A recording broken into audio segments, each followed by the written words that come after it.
Machineries, clothes, bread, butter, biscuit, marker, bottle, cements और भी ऐसे बहुत सारे प्रोडक्ट्स हैं जो आप अपने डे टू डे लाइफ में देखते हैं, लेकिन ये प्रोडक्ट्स मैं आपको बेचने बिल्कुल भी नहीं आया हूं। मैं आपसे ये पूछना चाहता हूं कि आप जब ये डे टू डे लाइफ में प्रोडक्ट्स देख रहे हैं, कभी भी आपने ये जानने की कोशिश की है कि ये प्रोडक्ट्स जब आप देख रहे हैं तो इन्हें मैन्युफैक्चर जो करता है वो कौन से टाइप के इंडस्ट्री होते हैं, इंडस्ट्री होते भी हैं या कॉमर्स होते हैं, या फिर आपने जानने की कोशिश की है कि रॉ मटेरियल जो इनको प्रोवाइड कर रहा है वो कौन से टाइप की इंडस्ट्री है या फिर कॉमर्स है। तो आज का हमारा टॉपिक है बहुत ही इंपॉर्टेंट और interesting, classification of business activity.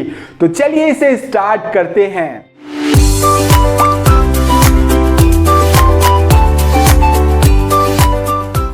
वैसे तो बिजनेस एक्टिविटी को क्लासिफाई किया गया है बहुत सारे बेसिस पे, यानी कि वेरियस बेसिस पे, लेकिन हम देखेंगे इसकी क्लासिफिकेशन इनके फंक्शंस के बेसिस पे, और इन्हें जो है ब्रॉडली 2 कैटेगरीज में क्लासिफाई किया गया है। सबसे पहला है इंडस्ट्री और दूसरा है कॉमर्स। तो चलिए इन्हें जो है समझते हैं चार्ट के थ्रू कि कितने टाइप के इंडस्ट्रीज होते हैं और कॉमर्स में कितने टाइप के कॉमर्स होते हैं। तो वही चीज मैंने यहां पे लिखी है, business activity can be classified on the various basis, यानी कि बहुत सारे बेसिस पे बिजनेस एक्टिविटीज को क्लासिफाई किया गया है, लेकिन उनमें से जो कॉमन बेसिस में क्लासिफिकेशन की गई है वो है basis of functions. All business activity can be classified into 2 broad categories, और वो broad categories कहलाते हैं इंडस्ट्रीज और कॉमर्स। इनके चार्ट के थ्रू हम समझते हैं कि इनके कितने टाइप्स है, कॉमर्स क्या है। चलिए देखते हैं चार्ट। तो ये है चार्ट बिजनेस एक्टिविटी का। अब ये चार्ट देख के आप ये सोच रहे होंगे कि भाई इतना सारा पॉइंट्स हम कैसे याद रखेंगे। तो मैं आप लोगों के लिए लाया हूं ट्रिक जिससे कि आप एक एक पॉइंट जो है लॉन्ग टाइम के लिए याद रख सकते हैं। तो चलिए समझते हैं ट्रिक के थ्रू कौन से पॉइंट्स किसके अंदर आएंगे। बिजनेस एक्टिविटी को क्लासिफाई किया गया है इंडस्ट्री और कॉमर्स में।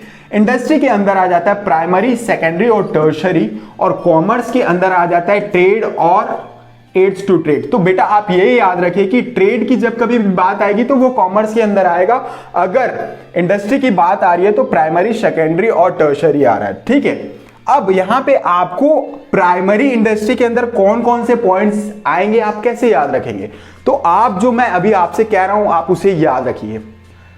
प्राइमरी इंडस्ट्री के अंदर एक्सट्रैक्टिव और जेनेटिक आएंगे, आप ऐसे याद रखिए।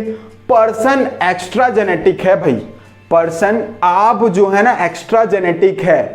प्राइमरी इंडस्ट्री में एक्स्ट्रा जेनेटिक कहने का मेरा मतलब है पर्सन का पी जो है उससे आ जाता है प्राइमरी इंडस्ट्री, और एक्स्ट्रा जेनेटिक का मतलब हो जा रहा है एक्सट्रैक्टिव, और जेनेटिक से जेनेटिक इंडस्ट्री। तो प्राइमरी इंडस्ट्रीज के अंदर आ जाएंगे एक्सट्रैक्टिव इंडस्ट्री और जेनेटिक इंडस्ट्री।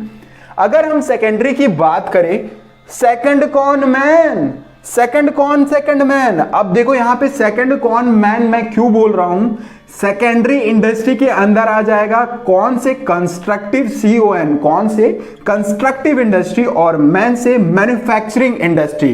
तो सेकेंडरी इंडस्ट्री के अंदर आते हैं कंस्ट्रक्टिव इंडस्ट्री और मैन्युफैक्चरिंग इंडस्ट्री। अगर हम टर्शरी की बात करें, टर्शरी इंडस्ट्री के अंदर आपको याद रखा होगा बेट कॉइन, BAT, बेट कॉइन, COIN। तो ये क्यों याद रखने बोल रहा हूं मैं, देखो B से बैंकिंग हो जाएगा, A से एडवर्टाइजिंग हो जाएगा, और T से ट्रांसपोर्टेशन हो जाएगा।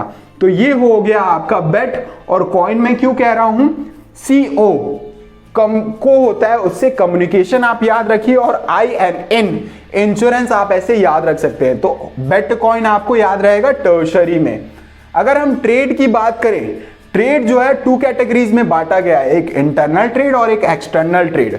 इंटरनल ट्रेड में रिटेल और होलसेलर आ जाएगा जो हमारे कंट्री के अंदर ही रहेंगे, क्योंकि इंटरनल मतलब विद इन द कंट्री, और एक्सटर्नल ट्रेड की बात करें तो बाहर कंट्री, फॉरेन कंट्रीज, आप एक्सपोर्ट करते हो, इंपोर्ट करते हो, या फिर आप एक कंट्री से खरीद करके दूसरे कंट्री को बेच रहे हो, वो इंटरपोर्ट हो जाएगा। एड्स टू ट्रेड में अगर देखेंगे तो आपको फिर से वही याद रखना है जो आपने टर्शरी में पढ़ा था, टर्शरी इंडस्ट्री में बेट कॉइन।